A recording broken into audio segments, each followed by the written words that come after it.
क्या आपके कॉलेज या यूनिवर्सिटी का माहौल बदलने वाला है?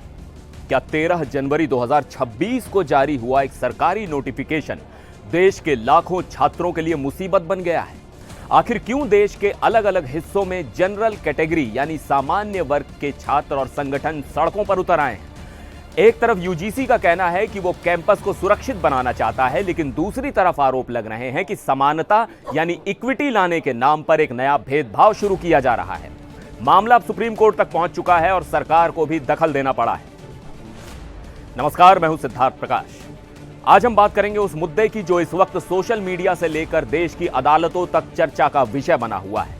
यूनिवर्सिटी ग्रांट्स कमीशन यानी यूजीसी ने उच्च शिक्षण संस्थानों में भेदभाव रोकने के लिए जो नए नियम बनाए हैं उस पर इतना बवाल क्यों मचा है? सबसे पहले आसान भाषा में समझते हैं कि हुआ क्या है। 13 जनवरी 2026 को यूजीसी ने प्रमोशन ऑफ इक्विटी रेगुलेशंस 2026 का नोटिफिकेशन जारी किया।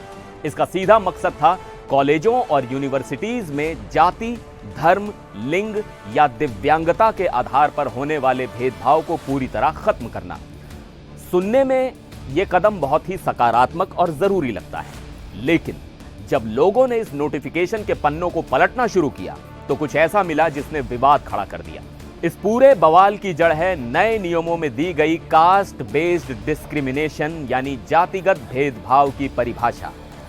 यूजीसी के इस नए नियम के मुताबिक जातिगत भेदभाव सिर्फ तभी माना जाएगा जब वो किसी एससी, एसटी या ओबीसी वर्ग के छात्र या स्टाफ के साथ हो।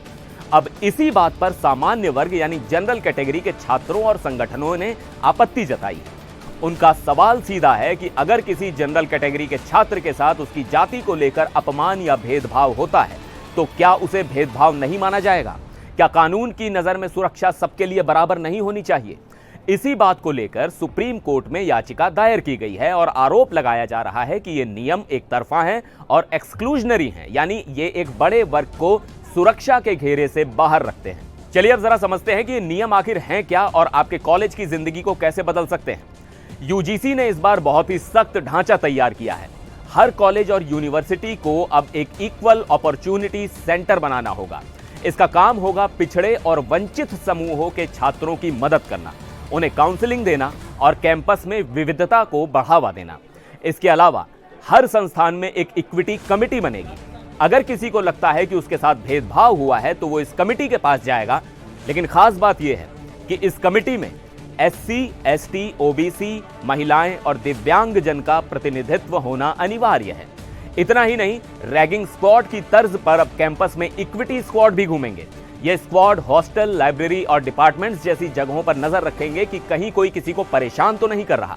साथ ही इक्विटी एम्बेसडर भी बनाए जाएंगे जो छात्रों के बीच रहकर माहौल पर नजर रखेंगे। संस्थानों को 24 घंटे चलने वाली हेल्पलाइन बनानी होगी और भेदभाव की शिकायतों पर तुरंत एक्शन लेना होगा। इस बार यूजीसी ने सिर्फ नियम नहीं बनाए बल्कि सजा का भी कड़ा इंतजाम किया है। सारी जिम्मेदारी वाइस चांसलर और प्रिंसिपल पर डाल दी गई है।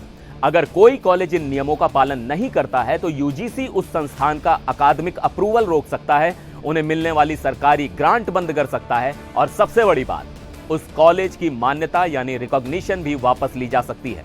यानी गलती होने पर कॉलेज पर ताला लगने तक की नौबत आ सकती है। अब आपके मन में सवाल होगा कि आखिर 2012 के पुराने नियमों को बदलकर इतने सख्त नियम 2026 में लाने की जरूरत क्यों पड़ी? इसके पीछे यूजीसी ने जो डेटा दिया है वो काफी चौंकाने वाला है। यूजीसी का कहना है कि पिछले 5 सालों में कैंपस के अंदर जातिगत भेदभाव की शिकायतें 118% बढ़ी हैं। साल 2019-20 में ऐसी 173 शिकायतें थी जो साल 2023-24 में बढ़कर 378 हो गई। कुल मिलाकर पिछले 5 सालों में 1100 से ज्यादा मामले सामने आए। इसके अलावा सुप्रीम कोर्ट का भी एक निर्देश था। आपको रोहित वेमुला और पायल तड़वी के मामले याद होंगे, जिनकी आत्महत्या के बाद देश भर में बहस छिड़ी थी। उनकी माताओं ने सुप्रीम कोर्ट में याचिका दायर की थी कि कैंपस में भेदभाव रोकने के लिए सख्त तंत्र होना चाहिए। उसी याचिका पर सुनवाई करते हुए सुप्रीम कोर्ट ने यूजीसी को नए और प्रभावी नियम बनाने को कहा था। चूंकि अब विवाद बढ़ गया है और सोशल मीडिया पर कई तरह की बातें चल रही हैं, इसलिए केंद्र सरकार ने भी इस मामले में दखल दिया है।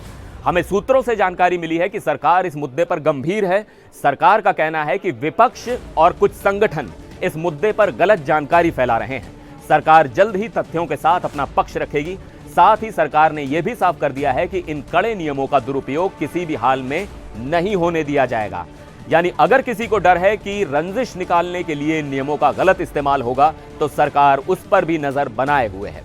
कुल मिलाकर बात यह है कि कैंपस को सुरक्षित बनाना और हर छात्र को सम्मान देना सबसे बड़ी प्राथमिकता है, लेकिन सवाल अब संतुलन का है। क्या भेदभाव की परिभाषा को दायरों में बांधना सही है या फिर सुरक्षा का कवच हर छात्र को मिलना चाहिए, चाहे उसकी जाति कुछ भी हो? इस मुद्दे पर सुप्रीम कोर्ट अब क्या फैसला लेता है और क्या यूजीसी इन नियमों में कोई बदलाव करती है, इस पर हमारी नजर बनी रहेगी। आप इस बारे में क्या सोचते हैं, हमें कमेंट करके जरूर बताएं। देश और दुनिया की बाकी बड़ी खबरों के लिए देखते रहिए एनडीटीवी इंडिया।